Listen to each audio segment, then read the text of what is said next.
How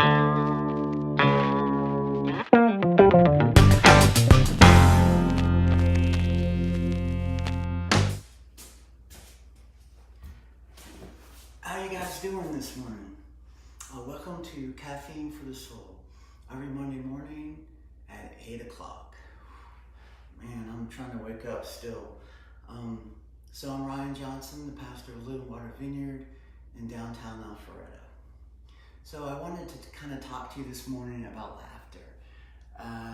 We all need laughter to survive. I've been through a lot of different times, and even growing up, laughter with me and my brothers helped us get through different situations in our life. Even doctors now realize that laughter is healing. And there's a saying that if I wasn't laughing, I'd be crying.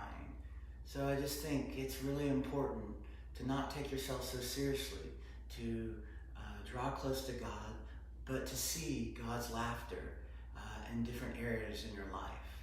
God isn't laughing at us like maybe in high school or middle school, but God is laughing with us, helping us through situations. So this morning I decided to wear my More Cowbell shirt.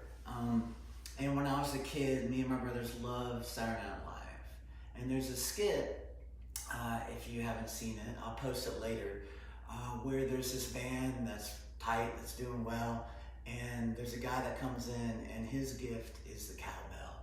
So he plays that cowbell to the extreme. He plays with all he has. And normally, obviously, with most bands, the cowbell is an accent if you're a percussionist, or it's not the main instrument, but he made it the main instrument. So just like the cowbell, we have gifts in our life. We have gifts that God has given us. And the world and even different situations might say, man, that's just a cowbell. That's just not worth anything. That's just a side thing. But what's cool about the gifts God has given us, no matter what the world says, no matter what even your friends or potentially your family say growing up, God has given that gift. And it's not a side thing. It's definitely a main part of his plan. And so just like the guy played the cowbell with all his might, use that gift, connect to God, connect to Christ. Like Christ did on this earth, he's our model. When he walked on the earth, he did things to the fullest as he connected to his Father. So do those things to the fullest. Listen to God and what he's calling you to do, the gifts he's given you. Do it to the extreme. Do it to the fullest. So I wanted to talk to you this morning about one of the scriptures that really has been speaking to me that I feel like will help kind of empower us to get through this week, kind of jolt us as we start this week. So Genesis 21:6. Sarah said, God has brought me laughter, and everyone who hears about this will laugh with me. As you can tell, I'm still kind of waking up. But the backstory about this is Abraham and Sarah, God had promised them a child, and a child actually that would make the descendants as much as the sand, if you know that scripture. So basically what happened was Sarah and Abraham got impatient. They were getting older, and so they kind of took things into their own hand. But God is still faithful. So eventually they had a son, and his name was Isaac. They named him Isaac.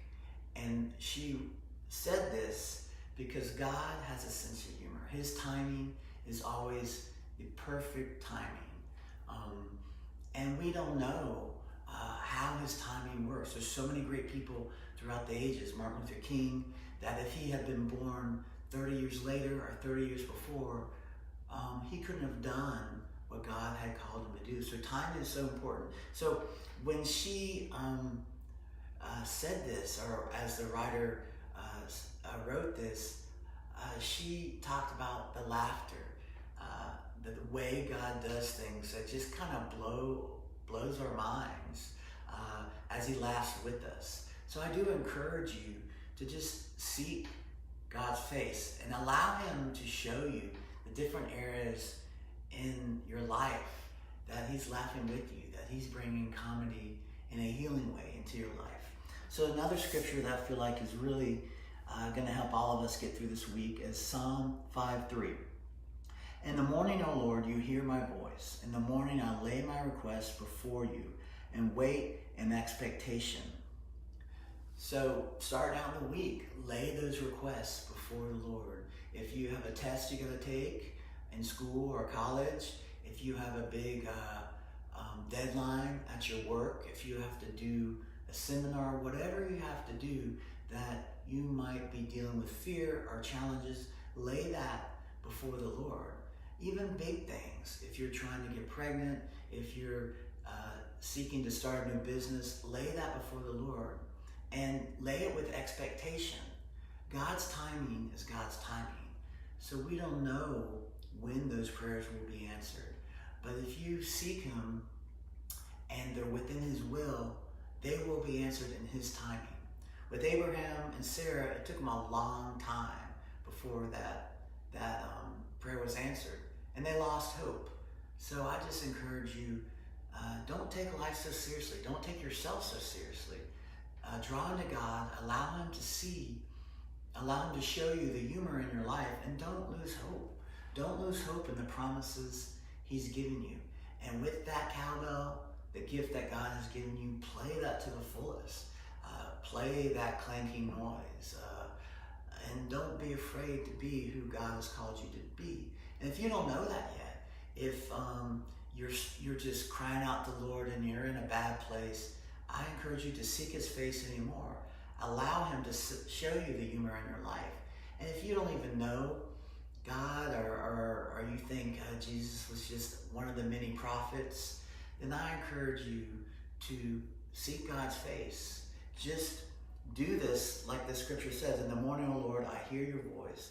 In the morning, I lay my request before you and wait in expectation.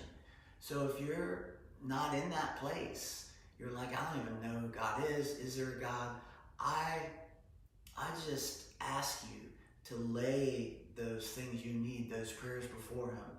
And then with that little tiny bit of faith, expect him to do something. And I guarantee you, he will show up. He is the waymaker. He is the redeemer. He is the God that restores. Christ is the bridge that came so that we could stand in God's presence. But God is all about restoration. So once again, just seek his face. So I look forward to seeing you guys next week at 8 o'clock. Once again, I'm Ryan Johnson, the pastor of Living Water Vineyard and Church. We meet and thrive in downtown Alpharetta. So I'll be praying that all you will have a week full of overcoming the challenges.